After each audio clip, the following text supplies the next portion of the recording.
Will for Sound on Sound here at Summer NAMM in Nashville with Austin on the Boss booth. Austin, how are you doing? Doing great, Will. How about yourself, man? Very good, thanks. All right. And we're checking out some new pedals from in the 500 series, right? Yes, so we added 2 new ones to this series. One is the MD500 and the other one is the RV500. Some of the features that are similar between all of them, they all feature a 32-bit 96 kilohertz analog to digital converter, which is the highest quality converter that we can actually fit into a pedal. So it's like you're getting rack studio quality effects on a Stompbox floor, which is pretty cool. They each feature 12 different types of effects or different modes, and inside each of those types you have different subcategories. Like I get 4 phasers and 4 filters and all sorts of good stuff like that. You have infinite amounts of control, so I can tie expression pedals or foot switches to it in order to get more control over basic parameters.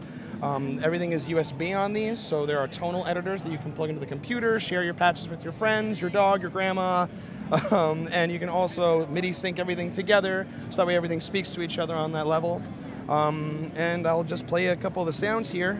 So what's the first one you're going to play us? First one's a Univibe, and I'm using the expression pedal to control the rate of the Univibe, so here we go.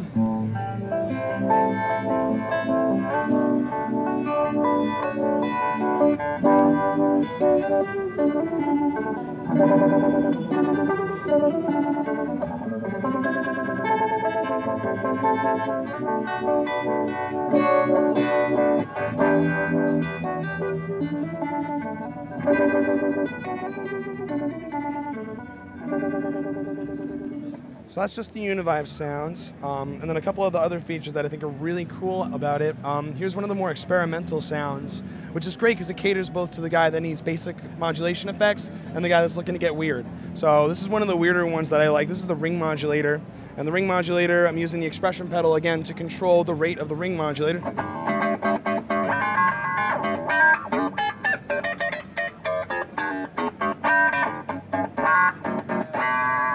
I can also tie an LFO to that ring modulator and I can get this circular type of movement.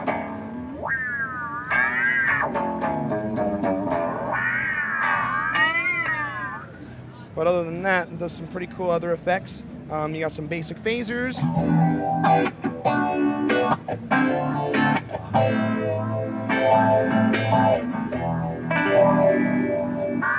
As well as infamous chorus sounds, obviously, because we're very, very known for our chorus.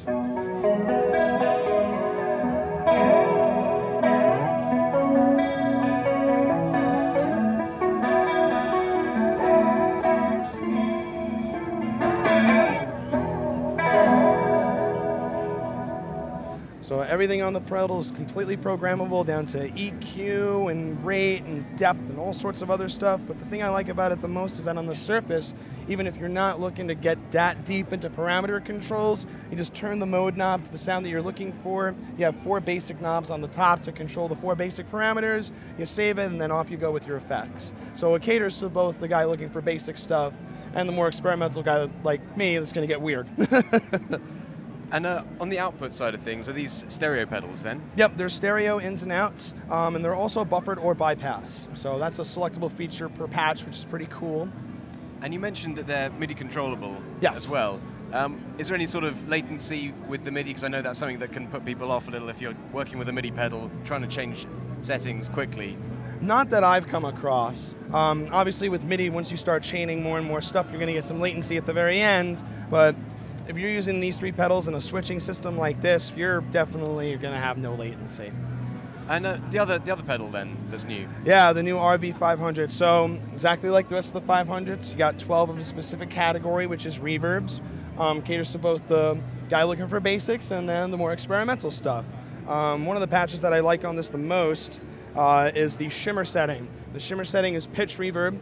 And you can do anywhere with 2 pitches in between 2 octaves. So with this one I have an octave down and then 2 octaves down, and the tap tempo control is going to be a hold feature. So I can create a hold on top of reverb that creates this church-like sounds, and then I can play on top of it. So it sounds a little bit like this.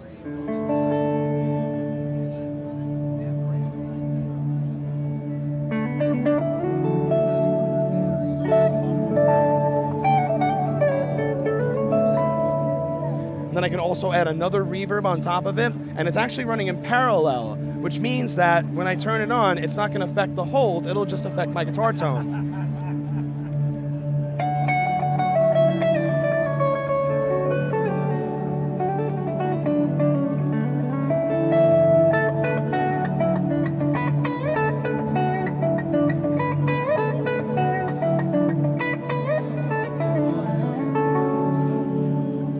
So that's one of my cool sounds that I got there. And then you got some other really cool basic ones. I got a spring reverb here.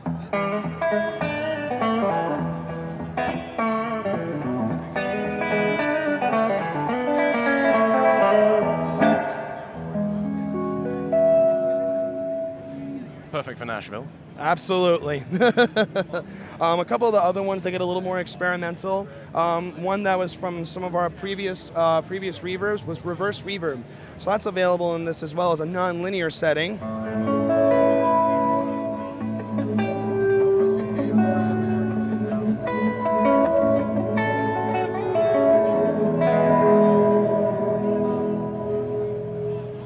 And then I also have some of the other reverbs that are in here. One is kind of like a slow swelling. It's called slow verb. So it's a slow gear, which most of our fans know, and reverb on top of it. So it gets this auto volume swell.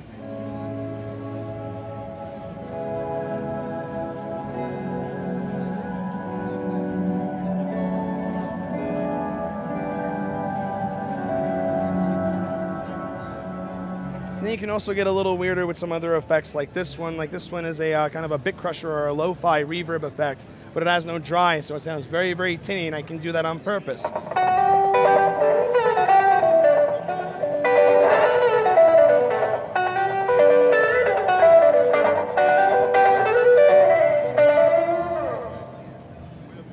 Wow, so there's a real variety of tones you can get out of this thing then. Absolutely, and that's only scratching the surface. There's way more parameter controls, way more modes and depth into these things that can really dial and cater to pretty much every tone that you could think of.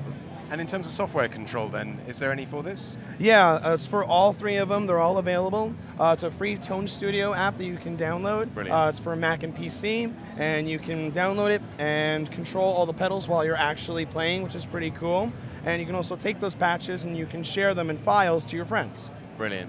So how much will these cost then, the RV500 and the MD500? So they'll be going for $349 on the street. Okay, thanks Austin. And they're available when? They're available now. Perfect, cheers. Absolutely.